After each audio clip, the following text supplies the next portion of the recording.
पराकाष्ठा इतकं दुःख सहन केल्यानंतर आज मात्र आम्हाला संत बळ प्राप्त झाले. उजळले भाग्य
केले. ते दुःख शब्दात देखील मांडता येत नाही एवढं दुःख आम्ही भोगलेले आहे. कोणतं दुःख खूप बरं सांगतात. दुरुवणी आला. दुरुवणी म्हणजे पंढरपुराहून का आपापल्या घरात. दुरून म्हणजे कोण? दुरून म्हणजे आंतरवाचक हा शब्द नाही. दुरून म्हणजे अनेक जन्माची साधना करत करत करत मग आत्तापर्यंत इथवर आहे.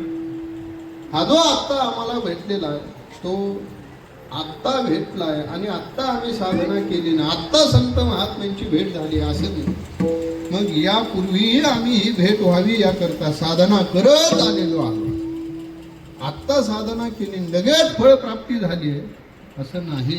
गर्भवासाचं दुःख प्रत्येक वेळी आम्ही सहन केले. बहुजन्मी केला लाग दोहाला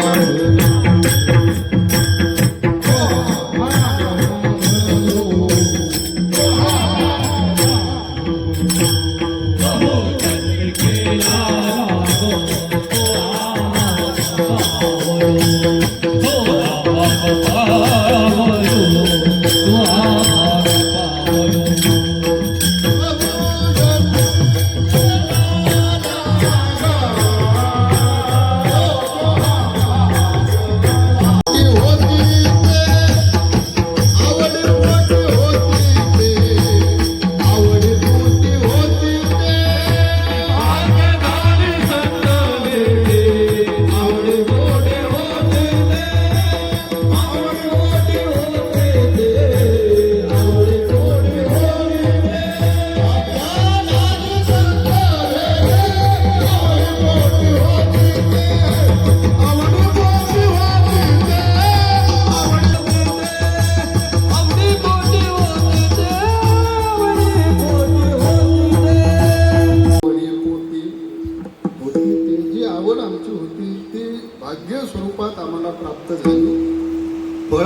तुकोबराय भाग्य उपमा देतात आणि नुसतं महात्म्यांची भेट झालेला आनंद एवढंच सांगत नाही, त्या महात्म्यांच्या भेटीचा परिणाम तुकोबराय सांगतात. जी चिंता होती ती वाढली, चिंता वाढली. तर तुकोबरायांना चिंता गेली म्हणता आला असतं, पण गेली आणि वाढली फरक आहे. जे जे गेलेलं आहे ते येण्याकरताच जातात. काही असो, व्यवहारातलं चिंतन करा नंतर परमार्थातलं करा. जे जे गेलं ते परत येतच. मी उदाहरण सांगतो, संसारामध्ये भांडणं करून गेलेली बायको कधी ना कधी परत येतेच का? गेलेलं परत निश्चित आहे.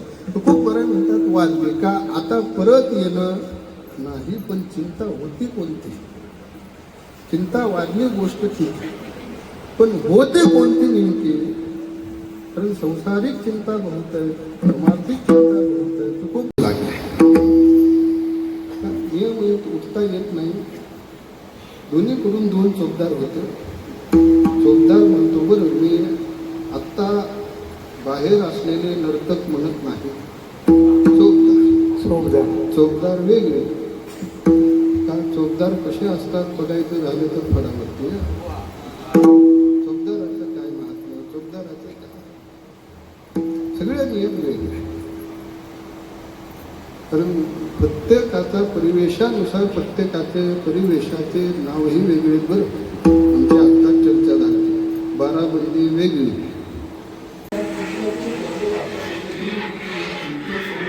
काही जिथं मसाला दूध बनवत आहेत. नाना आता मसाला दूध बनवत आहेत गाईस.